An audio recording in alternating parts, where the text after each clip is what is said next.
Hello and welcome to Plus Sports on Plus TV Africa. My name is Mikhail Tinubu and I am your host on this Thursday. It's the second day of the new month and something is going to happen today that is going to put a strain on Premier League clubs and particularly European clubs in general. I have with me on the line Gbenga from Abuja, a sports analyst, to discuss some of these stories. Gbenga, good morning. Good morning, Mukal. Great to be here. It's always wonderful to talk football, sports in general. Let's kick it off.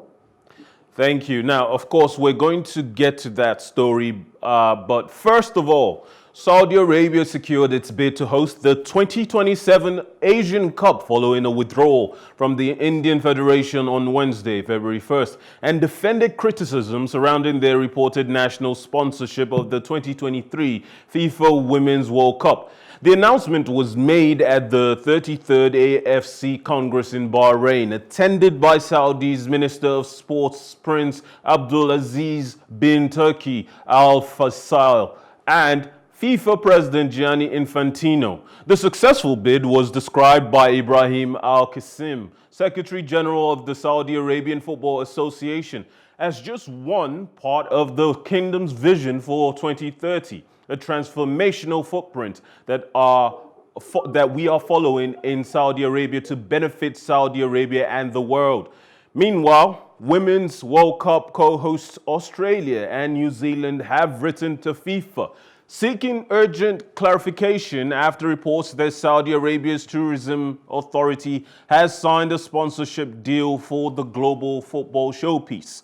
Football Australia FA expects global governing body FIFA to confirm that Visit Saudi will join international brands such as Adidas, Coca-Cola and Visa as the major sponsors of the 32-team tournament, which kicks off in July, The Guardian actually reported. Now, I want to talk about, Gbenga, you're on the line, right? Gbenga. Yes, I am. Now, I want to talk about the obvious. Yes, thank you. I want to talk about the obvious pivot from FIFA and football administration in general towards the Middle East. Obviously, it's a market that has been untapped, but plenty of potential, plenty of resources, money to be made over there. And now, even regardless of their human rights record, Saudi Arabia are going to be pushing for the opportunity to host the FIFA World Cup in 2030. We've been told. Reports have come in. They haven't made it official yet. But even the signing of Ronaldo by Al Hilal, Al Nasser, is part of that strategy to have him as an ambassador representing Saudi interests for the 2030 FIFA World Cup. All of this, what does it portend for the future of the game? We've seen what Qatar was able to pull off. Are we just going to see that the Middle East is going to be a bed of more progressive, more expansive football sponsorship than ever before?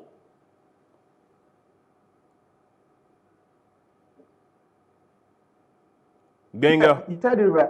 Yeah. So I think this is the best way. Yeah, can you hear me? Yes, please go on. Okay. So make correct. You talked about sponsorship. That's one thing to cinema was ascribe Asian Confederation generally the Saudis or the types of so you do this at home. I still not how to hear clubs call together to sign Lionel to lure him into the duel for improving that. Yeah, we all look at reasons. One of the reasons why they successfully wanted to host FIFA World Cup because they were looking for money. It was because they're trying to be the bed of a much more fertile soil for the complex, and part of the discussion was also allowing freedom to buy clothing for PSG and some other around Europe. So there is an intentional move by this society to bring attention to perhaps over the years, workers that they are situation to their trade. Come we have Nigeria, come international to the guys,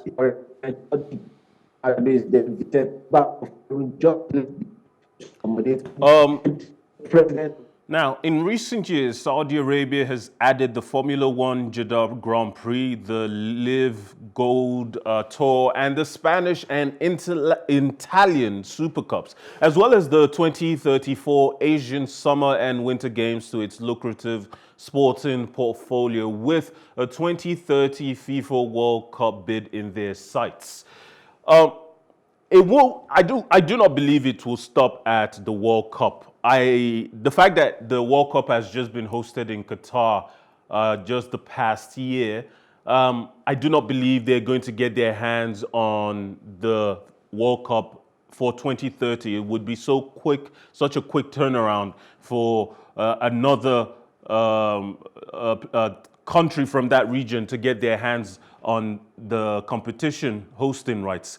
But how far are these administrators going to go?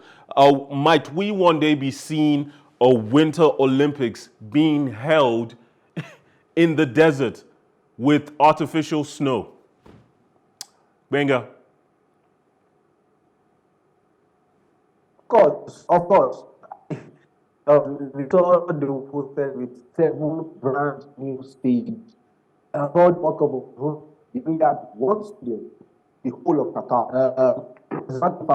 Stadiums brought more infrastructure, like 5-star hotels, roads were constructed because of competition. So, artificial snow is one of the things that the Saudis or the Asian countries are capable of if they host a global tournament. All I can say is capacity, got foundation, good history. 2002 hosted the cup. So, yeah, it's something to support the winner. All right.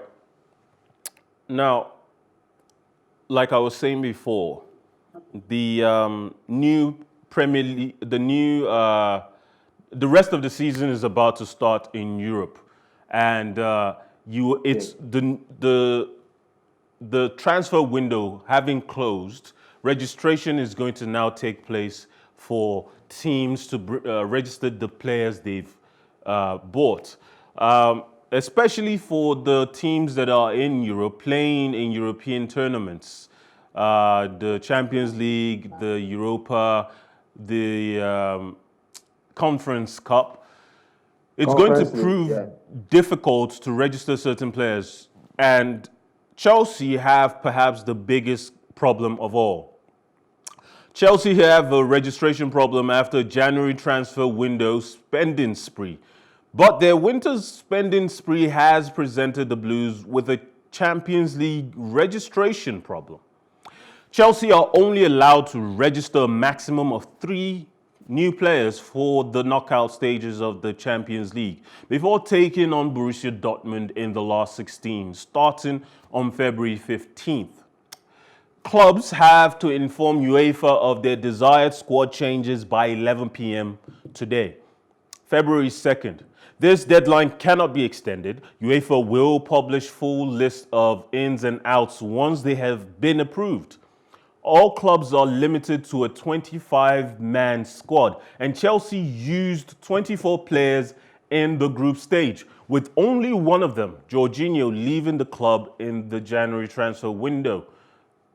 Out of the 8 new players Chelsea signed last month, Malo Gusto is staying on loan at Lyon, and Andre Santos is waiting for work permits.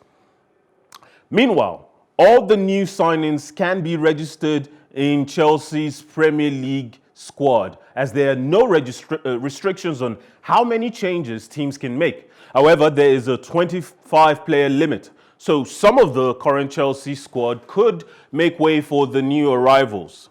The Premier League's registration deadline is also on today. 25 players in the Premier League, obviously players who aren't 21 yet, can be registered.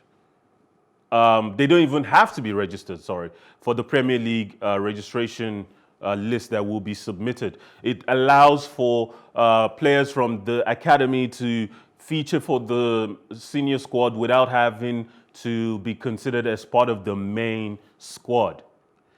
But in the Champions League, in the Europa, in Conference Cup registration lists, these clubs have to register no more than 3 new players. They can take old players out, but they just cannot register more than 3. And Chelsea have gone out and bought 8 players this past window.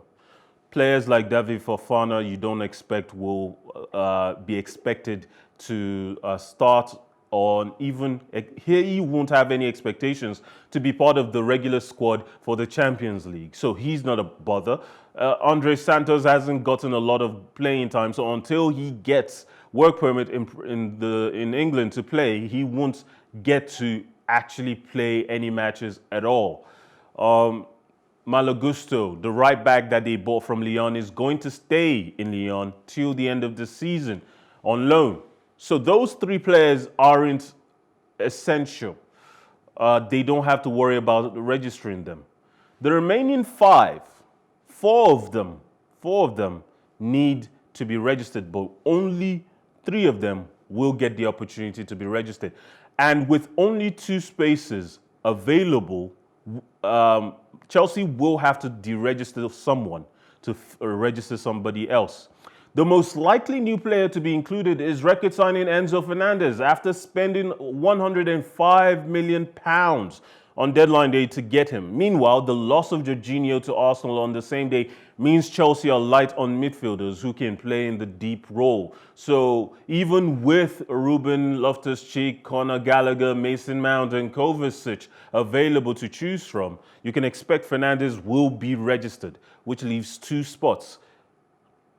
Gbenga,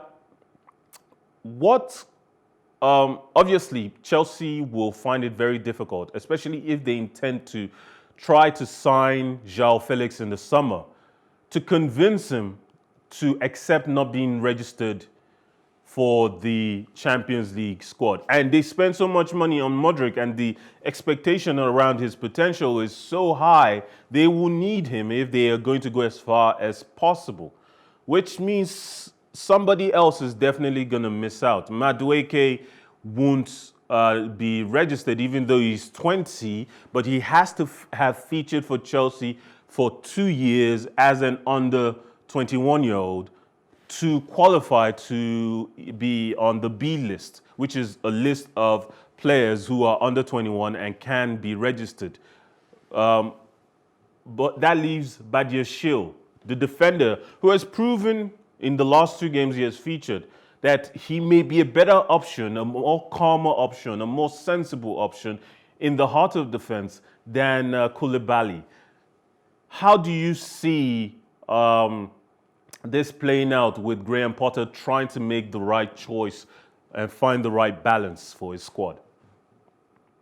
So actually, I think the buying players or ascribing Chelsea to a team that is just going all out without purpose is overstressed, especially in the media. If you take a critical look at Chelsea, they've lost as much players as they've gotten. Starting from the summer, they lost virtually all their front line. Timo Werner went back to Liga, Lukaku went back to his loving club. Their squad player, Otimadoi, is out of the club. You know, Abraham months ago, before this happened, on that school. And so, when they are now bringing in 3 or 4 attackers, it is to replace a lot. Look at the defense line. They lost about 4 defenders or 3. Rudiger, Christensen, Alonso. And you know the 6-man defense, which is literally a 6 center back or with 1 left back. They got Gboyega, they got Badiashile, they got Gboyega. They even got Fofana, who is yet to kick a ball. So they are actually bringing in players that they need. Look at the central midfield. they just sold Gbenga to Arsenal and brought Enzo Fernandez. Partey has been going in and out of injuries, brought in Dennis Zakaria. Even some Chelsea fans will say, yeah, he's slotting in well. Look at Gboyega coming into the fold. João Felix on loan, definitely he would play. He both has the right. If the Gbenga, sorry, finally Gbenga, the summer, Gbenga, they please. don't have the right winger. And now they have Gbenga. sometimes they have mounting subsidizes. So critical look at the club, you would know that the players they are bringing in are trying to slot in. All right, Gbenga. There's an option here where they deregister perhaps one of their more unavailable players. Pulisic is out injured. Hakim Ziyech has gotten some games recently, but he shows flashes, but never has ever reached the level that is expected of him or the levels that he showed in the World Cup for Morocco. Between Hakim Ziyech and Pulisic, who do you leave in the squad and who do you kick out to make room for one of the three of the new players that they will register? Well, on a scale, one would say Ziyech has performed better for Chelsea than Pulisic. Okay. If you look at his contribution to the game, how he creates chances, his crosses, which is second to none in the entire Chelsea squad, I think Ziyech brings more to the game. Pulisic is one fragile player, no doubt his potential or ability, but he finds it difficult for fitness. If there's anything that is wrong with Ziyech, maybe his inconsistency or inability to speak to the same level. But for Pulisic, it's all about fitness, all about unavailability, and that's not what Chelsea need at the time when they need players at their beck and call. So I think yes, we saw it at the World Cup. Ziyech was more instrumental for Morocco than Pulisic was for USA. And Chelsea will do well with Ziyech better. All right. Thank you so much, Gbenga. It's been a pleasure having you on the show. Unfortunately, we've ran out of time. Hopefully, we can have you back on the show next time. Thank you, Gbenga. Have a nice day. No problem. Thank you very much. All right. And to everyone at home or at work, wherever you're having the opportunity to catch us on Plus Sports on Plus TV Africa, I have been your host, Kyle Tinubu. Thank you for joining us. Remember, life is never boring with some sports. Enjoy the rest of your day.